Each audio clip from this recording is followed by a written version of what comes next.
며느리 말 한마디에 저는 그날 밤 집을 나왔습니다. 냉장고를 열었을 때였습니다. 제가 정성껏 담아둔 반찬통이 쓰레기통 속에 그대로 버려져 있었습니다. 김장김치, 된장찌개, 멸치볶음까지 3개의 통이 비닐봉지에 쌓여 있었습니다. 여기가 어머니 집도 아니잖아요. 며느리의 목소리가 등 뒤에서 들려왔습니다. 차갑고 낮은 목소리였습니다. 그 순간 제 숨이 멎는 줄 알았습니다. 저는 그날 밤 아무 말도 하지 않았습니다. 그저 작은 방으로 들어가 가방을 챙겼습니다. 새벽 첫차 시간표를 검색했습니다. 통영행 기차표를 예매했습니다. 그리고 떠났습니다. 여러분이라면 그 밤에 떠날 수 있었을까요?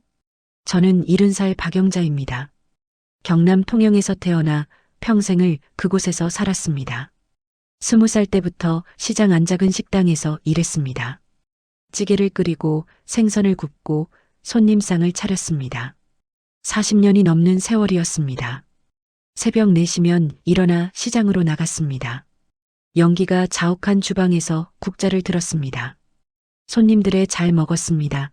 한마디가 하루의 보람이었습니다. 그렇게 한 자리를 지켰습니다. 은퇴를 앞두고 저는 작은 꿈이 있었습니다. 통영 바닷가 근처에 조그만 밥집 하나를 여는 것이었습니다. 손님 5명 정도 앉을 수 있는 조용하고 아늑한 공간이었으면 좋겠다고 생각했습니다. 메뉴는 단순하게 정갈한 한 끼 밥상이면 충분했습니다. 바다가 보이는 자리에서 제가 좋아하는 음식을 만들어 내놓는 것. 그게 제 마지막 꿈이었습니다. 그런데 그 꿈을 접어야 할 일이 생겼습니다. 아들에게서 전화가 온 날이었습니다. 엄마, 와이프가 복직하는데 애 좀 봐줄 수 있어? 저는 고민하지 않았습니다. 아들의 목소리에는 간절함이 묻어 있었습니다. 며느리의 커리어도 중요했습니다. 손주를 돌볼 사람이 필요했습니다. 그래, 올라갈게. 그렇게 저는 서울행 기차를 탔습니다. 통영의 바닷바람을 뒤로하고 새로 이사한 아들네 아파트로 향했습니다. 그게 제 실수의 시작이었습니다. 아들네 아파트는 30평 남짓한 크기였습니다. 거실과 방 2개, 그리고 작은 베란다가 전부였습니다. 제가 머물 곳은 안방도 작은 방도 아닌 서재 겸 창고로 쓰던 공간이었습니다. 엄마, 여기서 지내. 좀 불편하겠지? 불편하다는 말을 할 수 있었을까요? 저는 고개를 저었습니다. 괜찮아.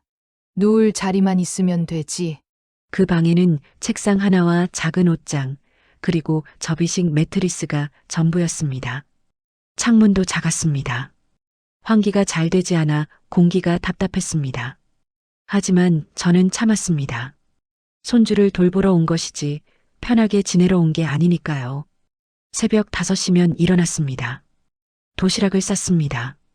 아들 것, 며느리 것, 손주 것까지 3개를 준비했습니다. 어머니, 이거 너무 기름져요. 요즘 사람들은 이렇게 안 먹어. 며느리의 말에 저는 반찬을 다시 했습니다. 담백하게, 심심하게 맞췄습니다. 손주가 싱겁다는 말에 저는 다시 간을 맞췄습니다. 조금 더 달게, 조금 더 짜게.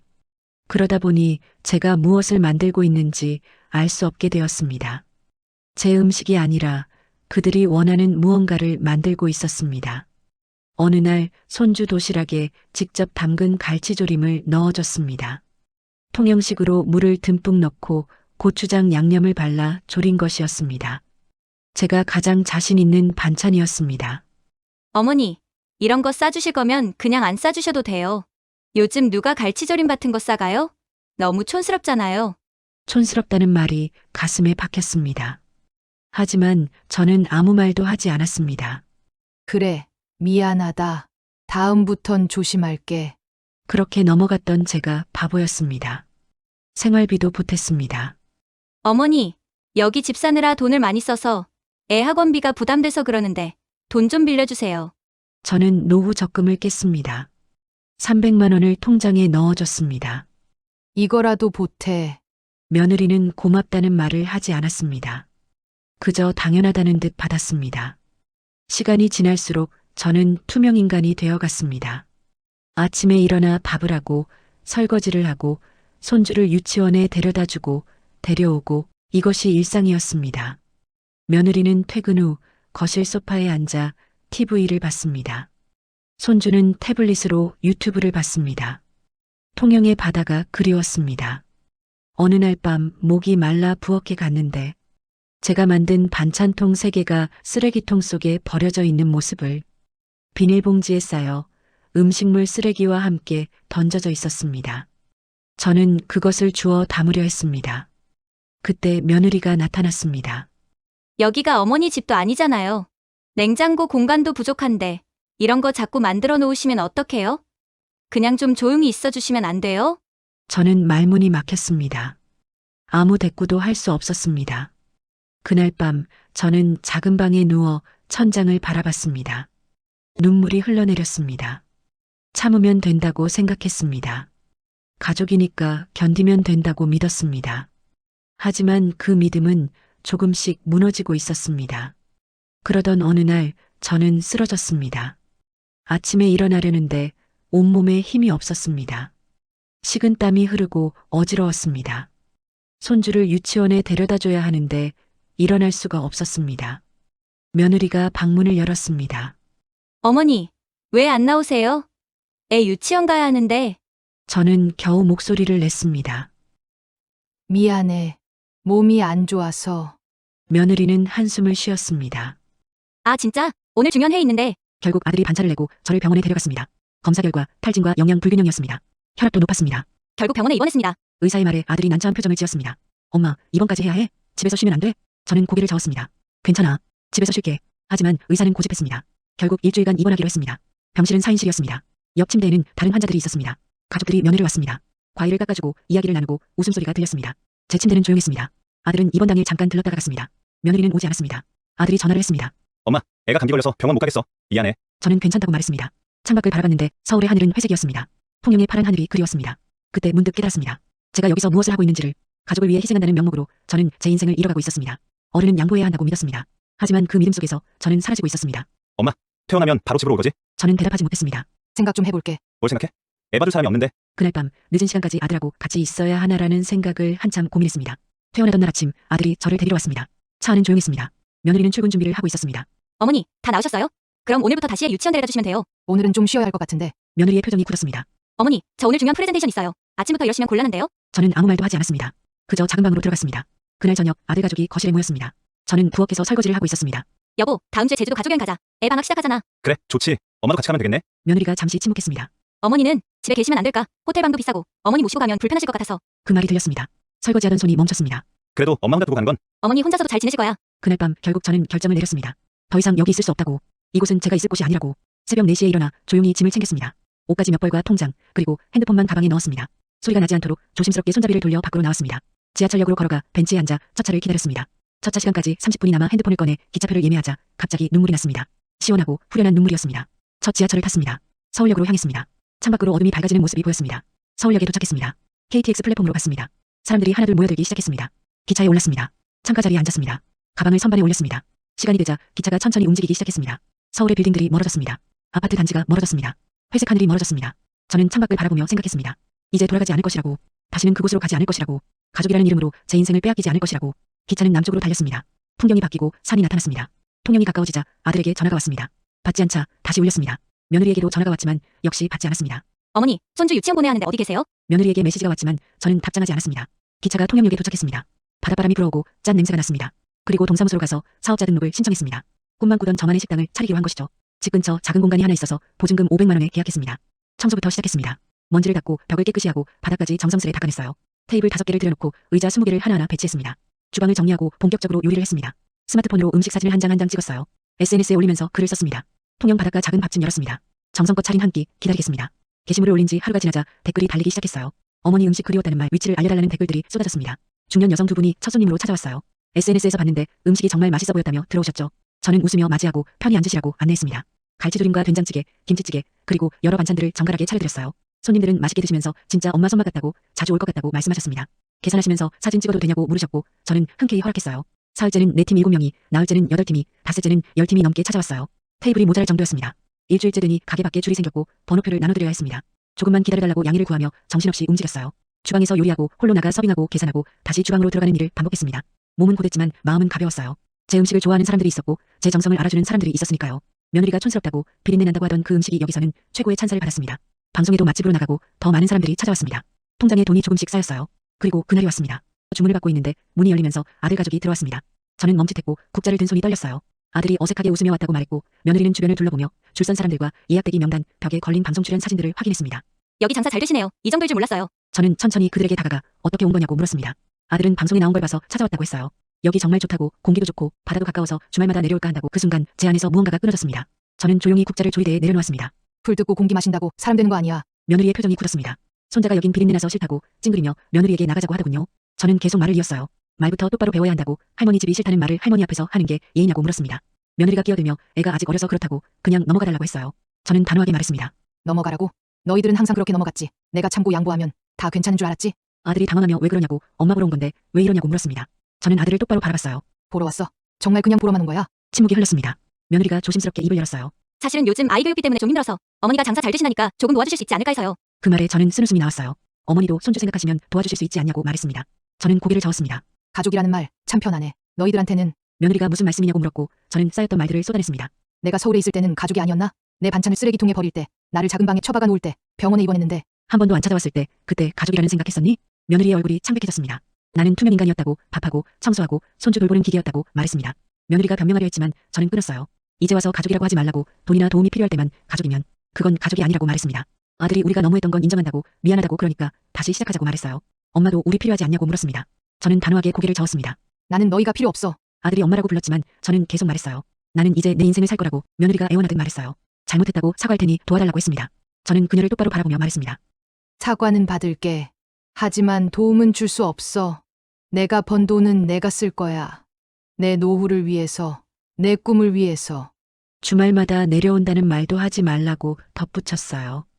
거리도 멀고 처음엔 한두 번 내려오겠지만 점점 뜸해질 거라고, 여긴 너희들 휴양지가 아니라고 말했습니다. 홀이 조용해졌어요. 다른 손님들이 저희를 바라봤습니다. 아들이 그래도 우린 가족인데 왜 이러냐고 물었고 저는 단호하게 대답했습니다. 가족이라고 해서 참아야 하는 건 아니라고, 가족이라고 해서 모든 걸 용서해야 하는 것도 아니라고, 나는 이제 나를 지킬 거라고 말했어요. 며느리가 화를 냈습니다. 아들이 마지막으로 정말 이럴 거냐고 물었고 저는 고개를 끄덕이며 이제 나가달라고, 손님들이 기다리고 있다고 말했습니다. 아들 가족은 아무 말도 하지 못한 채 돌아서서 가게를 나갔습니다. 저는 한참 동안 그 자리에 서 있었어요. 가슴이 두근거리고 손이 떨렸지만 후회는 없었습니다. 오히려 시원했어요. 오랜만에 제 목소리로 제 생각을 말했고 오랜만에 제 선택을 했으니까요. 손님 한 분이 조용히 잘하셨다고, 멋있다고 말씀해 주셨어요. 다른 손님도 고개를 끄덕이며 당당하시다고 했습니다. 저는 눈물이 났지만 웃고 있었습니다. 감사하다고 인사하고 다시 주문을 받기 시작했어요. 아들 가족이 다녀간 후 일주일 동안 매일 전화와 문자가 왔어요. 진짜 이럴 거냐고, 제발 한 번만 더 생각해달라고 했지만 저는 답장하지 않았고 전화도 받지 않았습니다. 그러다 어느 날 결정을 내렸습니다. 서울에 있는 집을 팔기로요. 그 집은 제가 젊었을 때부터 모은 돈으로 산 집이었어요. 남편이 일찍 돌아가신 후 혼자 일하며 대출을 갚는데 20년이 걸렸습니다. 그 집에는 추억이 있었고 아들을 키운 곳이었지만 이제 그 집은 필요 없었습니다. 부동산에 연락해서 집을 내놓겠다고 했고 일주일 후 매수자가 나타났습니다. 가격 협상 끝에 계약이 성사되었어요. 아들에게 전화했습니다. 서울에 있는 집 팔았어. 아들이 놀라며 뭐냐고 되물었고 저는 서울에 있던 우리 집 팔았다고 다시 말했어요. 아들은 왜 갑자기 그러냐고, 그 집은 나중에 자기가 물려받을 집인데 왜 팔았냐고 따졌습니다. 저는 차갑게 말했어요. 내 집이니까 내가 판 거야. 아들은 그래도 미리 마련해줘야 하는 거 아니냐고 항의했고 저는 되물었습니다. 왜 내 재산 처분하는데 내 허락을 받아야 하냐고요. 아들이 말문이 막혔습니다. 저는 계속해서 말했어요. 그 돈으로 여기 집을 살 거라고, 가게도 확장할 거라고, 내 노후를 든든하게 준비할 거라고, 너희한테 물려줄 생각 없다고 선언했습니다. 아들이 엄마라고 불렀지만 저는 단호하게 말했습니다. 너희는 너희 힘으로 살라고, 나는 나대로 살 테니까 말이에요. 전화를 끊었습니다. 가슴이 두근거렸지만 후회는 없었습니다. 그 돈으로 통영에 집을 샀어요. 바다가 보이는 작은 단독주택이었습니다. 마당이 있고 햇살이 잘 드는 집이었어요. 이사를 하고 짐을 정리하고 가구를 들여놓았습니다. 거실에 앉아 창밖을 바라봤어요. 바다가 보였고 파도 소리가 들렸습니다. 편안하고 자유로웠습니다. 가게도 확장했어요. 옆 상가가 비어서 계약했고 공간이 2배로 넓어졌습니다. 테이블을 더 들여놓았고 직원도 1명 고용했어요. 동네에 사는 50대 여성분이었는데 요리 솜씨가 좋았습니다. 주방에서 둘이서 일하니 훨씬 수월했어요. 손님도 더 많이 받을 수 있었고 매출이 올랐습니다. 통장 잔고가 늘어나니 이제 노후 걱정은 없었습니다. 어느 날 저녁 가게 문을 닫고 집으로 돌아와 샤워하고 편한 옷으로 갈아입었어요. 거실 소파에 앉아 차를 1잔 끓여 마시며 창밖을 바라봤습니다.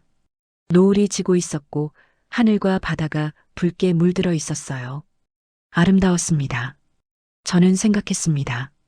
제가 이 순간을 위해 얼마나 오래 참았는지를, 얼마나 많이 양보했는지를요. 하지만 이제 더 이상 참지 않아도 되었고 더 이상 양보하지 않아도 되었습니다. 제 인생은 제 것이었어요. 제 시간은 제 것이었고 제 돈은 제 것이었습니다. 누구도 빼앗을 수 없었어요. 매일 예약이 꽉 찼고 한 달치 예약이 미리 차곤 했어요. 더 이상 누군가의 엄마도 누군가의 며느리도 아닌 그냥 박영자로 살아갈 겁니다. 여러분이라면 어떤 선택을 하셨을까요? 재미있게 보셨다면 구독과 좋아요도 부탁드립니다.